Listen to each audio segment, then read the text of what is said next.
Welcome back to another episode. Alright, how's it? How's it, bro?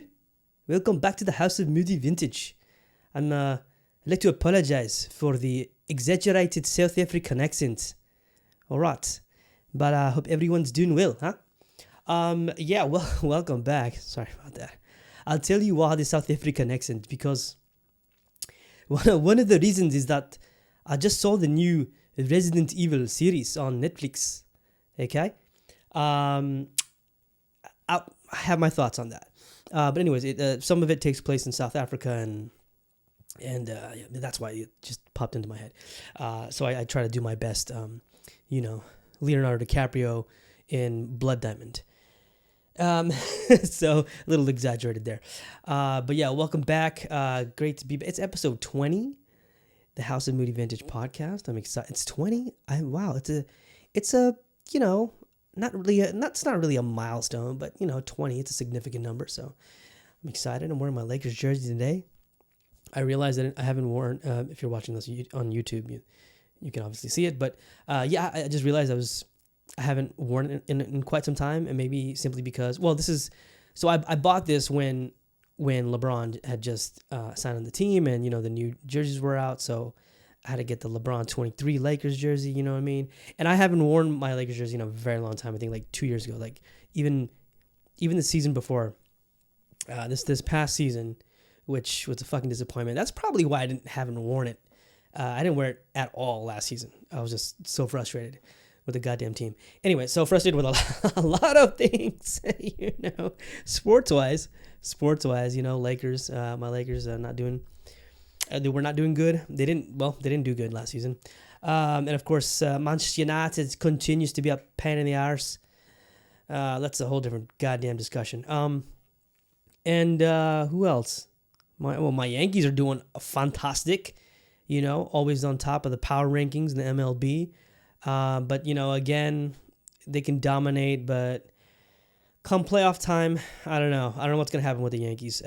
Although I did win the pennant. I did win the World Series in MLB The Show 22. I won it the other day. It was a great accomplishment, okay, for me. It was on the Road to Show mode. That's where you customize and make your own player. And you do your best to take him to, progress through the seasons in his or her career or whatever, in whichever sporting game you're playing, sports franchise game you're playing. But for baseball, for MLB, the show, it's called Road to the Show, right? So I made mine 3 seasons in. I didn't get Rookie of the Year because I was a runner-up. God damn it. It eludes me. I couldn't get Rookie of the Year. I couldn't get the MVP this past season because I was second runner-up. It's always one player better. I don't know, whatever. Still motivates me, so I keep going. Listen, I'm a gamer, and the reason why I'm bringing this games thing up, this video game thing up, I'm not gonna go into a whole a whole conversation or venting or ranting or whatever you want to call it about video games, but a lot of it has to do with it because of what I just mentioned earlier by opening this episode about Resident Evil, because I will refer to the games. Okay, so we'll get to that. So sports-wise, sports teams-wise, it's been a struggle, This also has to happen to be the worst. Probably is it the worst? It's probably if not one of the worst, it's definitely the worst transfer window for Manchester United. It's absolutely horrible. Our squad is shit. The worst side I've ever seen, probably in Manchester United history. Last season's squad was such shit, it's not even funny. And how many times did Cristiano Ronaldo and David De Gea, they would save their asses over and over again. Those two players over and over again. And there were some flashes of brilliance from other players, but it's not enough. Anyways, so. Apart from that, I had a good weekend, had a dope weekend. This last weekend was lit. I was home all day. That's right, my old ass. And what did I say? This is the type of pace I like, okay? two of my, close friends, two of my, Bangkok mains, they're out of town. All right. They don't come back until like the end of the month. So literally like the end of the month, I think right before August 1st. Damn, it's almost August. Shit. It's July. Well, as I'm recording this, it's July 18th. So damn. Anyways, although I do appreciate, I know one thing I like about this date thingy, I'm still sort of in the flow of things, like when it comes to releasing the podcast, when should I do it, which part of the week I should do it. I know one thing for sure is that unless it was like something, I don't know, some kind of special occasion or something, or it called for it, I would probably, do it over the weekend. I would shoot it and record it over the weekend, but that's only if it's like for a special case. But I think on a regular Monday nights, Tuesday nights, I know it's still sort of erratic the way I release the episodes, but I'm just going with the flow, whatever makes most sense. But I think right now there's a nice little cushion where I am, Tuesday morning makes sense, or just Tuesday, like the 24-hour sort of time frame on a Tuesday. I don't know, but I don't think it's that's that much big of a problem. Like, because Joe Rogan will do like, he'll drop like 3 episodes. I'm not really sure on exactly which day, but his is sort of like, I don't know if there's a set schedule. I don't know. Maybe I could be wrong. Other folks, obviously, other podcasts have their own little schedules. This is what they do, but mainly because they have their own schedules. They got they sort of plan the podcast around their other duties and responsibilities, and that's what I'm kind of trying to do myself. So that explains the erratic behavior of dropping these episodes. But I think one way or another, if you're subscribed to it, obviously you're gonna hear it anyway, right? Doesn't matter what time of the day it is or what day it is. You'll listen to it or you'll watch it on YouTube or whatever.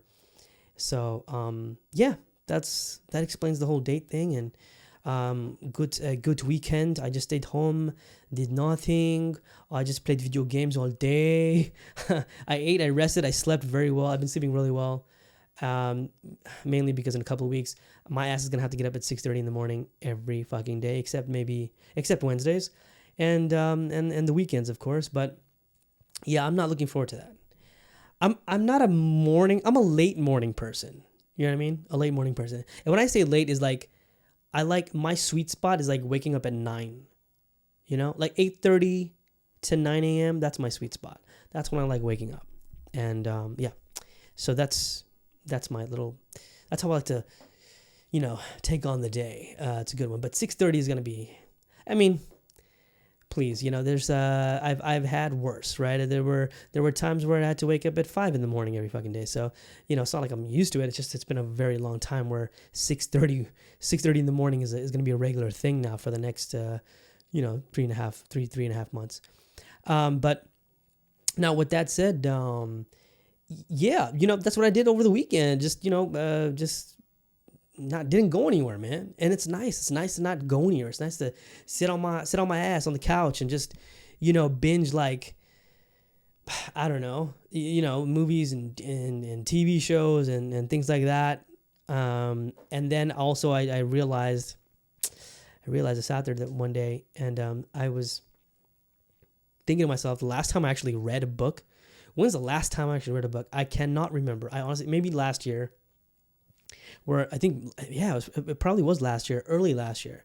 So it's been like over a year where I've actually, because I used to regularly read, but now with like so much on my plate, I haven't been able to do it. I have an entire list of books that I need to get on, man. I really need to get on. And one of them, at the moment, I'm currently going through biographies, Renaissance artists, biographies. I'm very much, like I've said, I'm a history nut. I'm a geek when it comes to that. So, but yeah, I also do want to go back to fantasy. But right now I'm still stuck in that Renaissance mode, But I do appreciate a fantasy or two, I'm a huge Lord of the Rings fan. I'm a huge A Song of Ice and Fire fan, Game of Thrones. There's a bunch of spin-offs coming out soon or in production or pre-production, Jon Snow's, he's going to have his own one, it's going to take after the events of the final season of Game of Thrones, so we're going to see where that goes. So I'm really all into that, but right now I really need to get back on it. There's a list of very, very beautiful books that I just need to be more disciplined when it comes to that and just bring my ass to reading. And I'm actually going to start tonight. This is what I did. This is what I'm planning to do.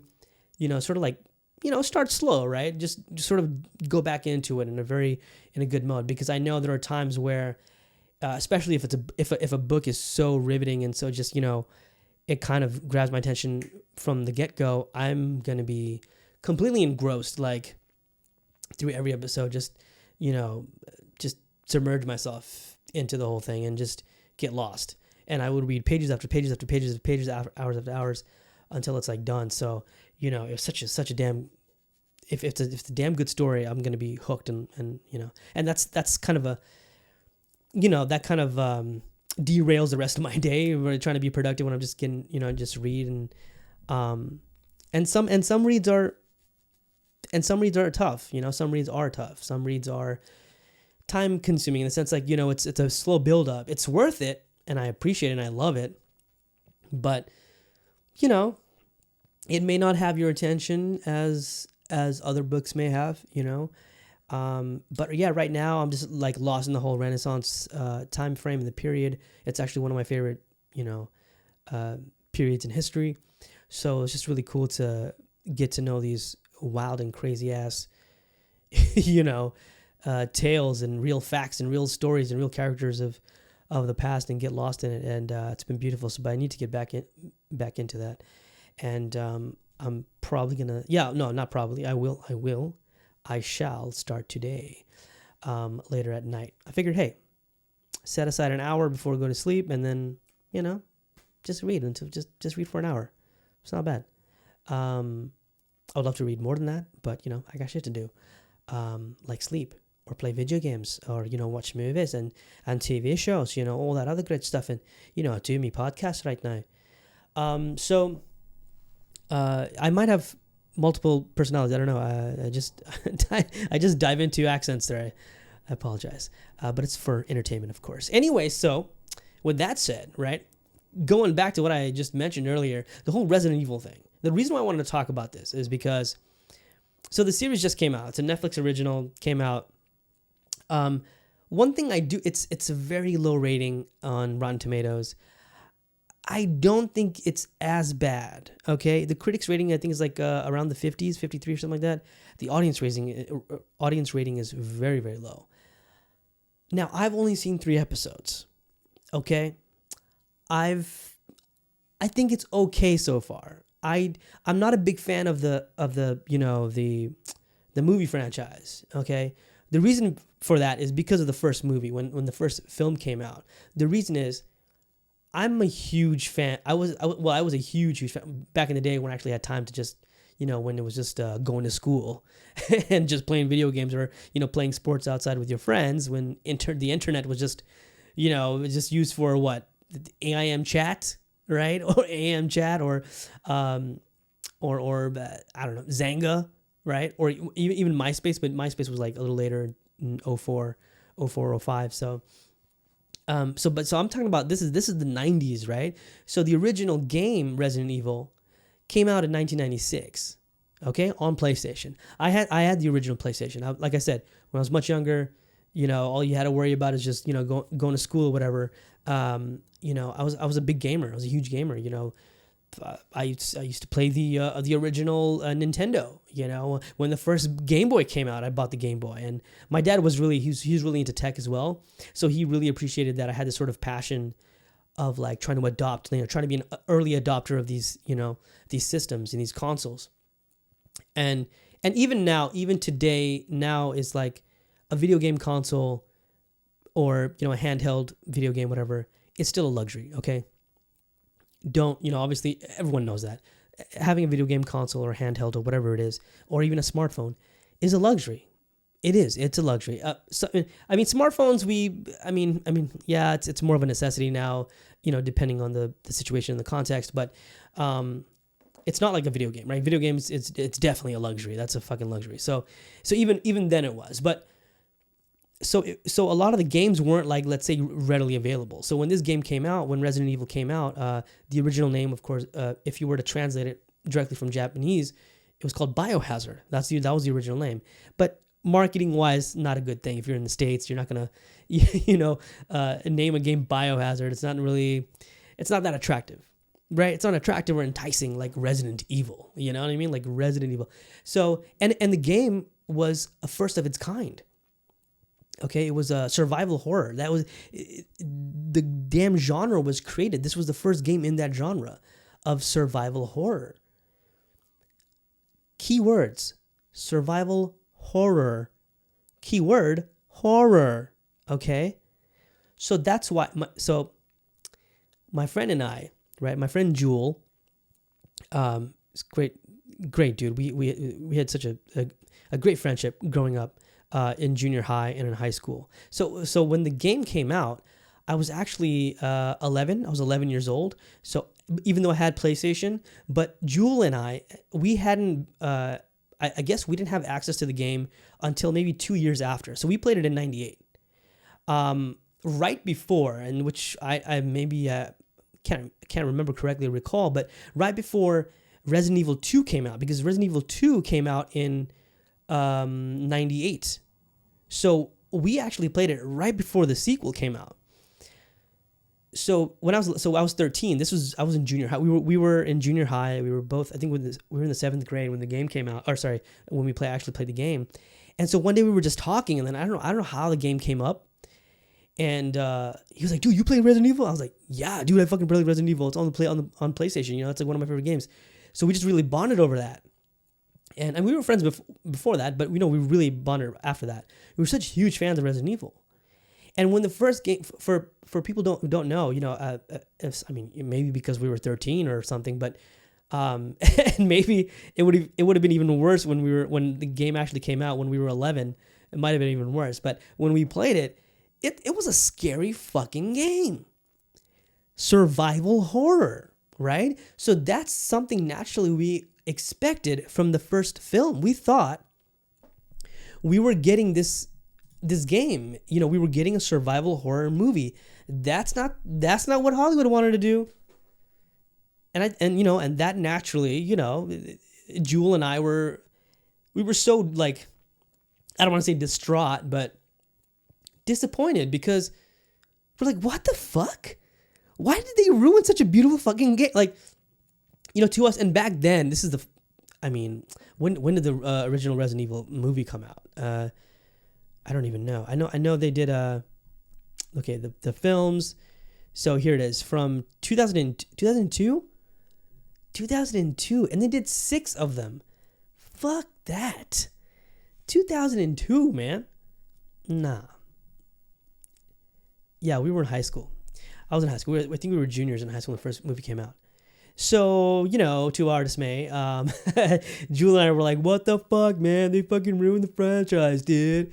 We were like those like diehard, like, Resident Evil fanboys. Yeah, we were just shocked, because it's like, this was a fucking horror game. We were scared shitless playing this game, dude. And to make matters worse, we were one of those guys where, like, one of those players where, like, we'd be playing, by ourselves with the lights off. Bad idea. Usually, like, I'm not a big fan of horror films, but I really do appreciate a really good horror film. Movies that are sort of like kind of out of the box, something that you haven't seen before. Something like Paranormal Activity, right? The original one, the first one. That was a fantastic film. So horror films like in that fabric, where it's a little bit out. What else was there? The Conjuring, the first Conjuring again. The sequels, I don't know, hit or miss or whatever. But I'm talking about the original one. So these type of films, they're shot in a way where it maybe has its own unique touch to it, or approach to it, and you really appreciate it. It's entertaining. And that's what we thought we were going to get from the original, from the first Resident Evil movie. Man, anyways, I mean, you know, it was disappointing. It was a horror, you know, it was a survival game, horror game, and it was hard too. That shit was not fucking easy, man. That game was not easy, the first one. So I think what happened was because when the sequel came out, Resident Evil 2 came out in 98, I mean, we got it right off the moment it released. We were playing it and stuff like that. And Jewel we were so into it. Jewel actually started, he's a really good artist, and he actually started making his own little sort of comic book, like sort of like an offshoot, you know, spin-off sort of type of Resident Evil comic book, and he was so good at it. That was awesome, the creations that he made. And I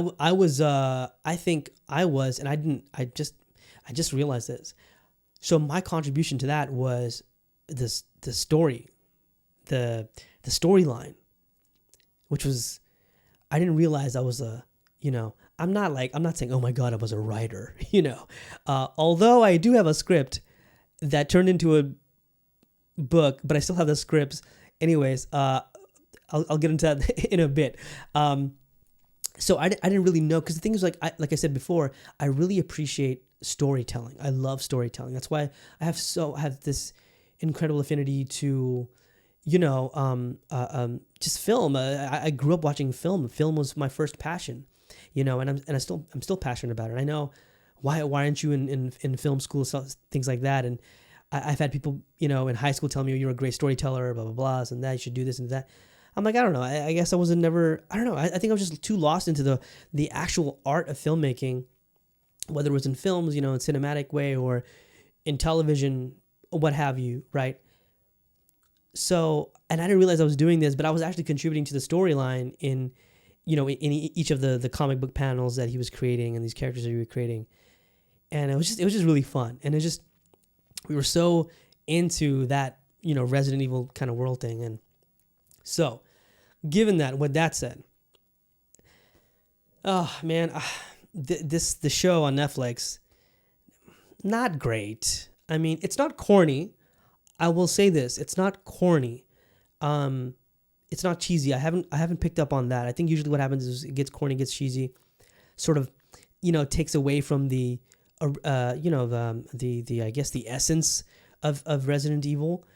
But it's definitely not like the games. And I also understand why Hollywood would go to take a different perspective, because it's like, if you were adapting this video game, you wouldn't necessarily take the same characters, the same storyline, and put it into live action, because it's like, well, the fans have already seen this. It's in the video game. Why would you just do the same thing, almost like frame by frame, or, you know, the dialogue by dialogue, whatever? It'd be the same. It would make sense, you know. They could have. It could have been a different adventure, you know. It could have had the same characters, of the same protagonists in the game. You know, they could have done that with Chris. Was it Chris Redfield? Wow, my mind just went blank. Listen, man, shit came out in '96, bro. Okay, I'm just looking at it real quick. Wasn't it Chris Redfield? Chris and Jill, I think, right? Was it Jill Valentine? Chris Redfield and Jill Valentine. Please be right. Please be right. I'm totally taking up my airtime right now. Well, thank goodness I'm paying for all this shit. Yes, Chris Redfield and Jill Valentine. And I mean, there were other characters in it as well, but they were the main two of the police tactical unit stars in Raccoon City. So yeah, that was it, man. And it was upsetting, man. I was quite upset, and I didn't really. I wish it was better. The show right now, again, only 3 episodes in, but I will say this: it's okay. It's okay. I mean, I kind of sort of use it as background noise. Don't shoot me, but it's okay. It's all right. It's Netflix. I mean, you know. I just wish someone would actually go back to the original. Hello, it's a horror. It's horror, survival horror, you know. I'm not calling anybody a whore. I'm saying horror. Yeah. So do I recommend it? Hell no. Please don't watch this. You'd be wasting your time. Unless you want background noise. Or if you're just curious like me, you know, I'm obviously a fan of the video game franchise, you know, and the sequels as well. but the movies not so much. They haven't done well, man, on adapting the video games onto the big screen or the show. It's just, I don't know why they're going this way or that way. It doesn't make sense. So one of the reasons I want to talk about is the script very quickly. Okay, very quickly. So there's a script, okay, that I actually and y'all can't take the idea because intellectual property and shit. And also I got a lot of witnesses, and also I actually submitted my script to a friend of mine in the quote unquote industry.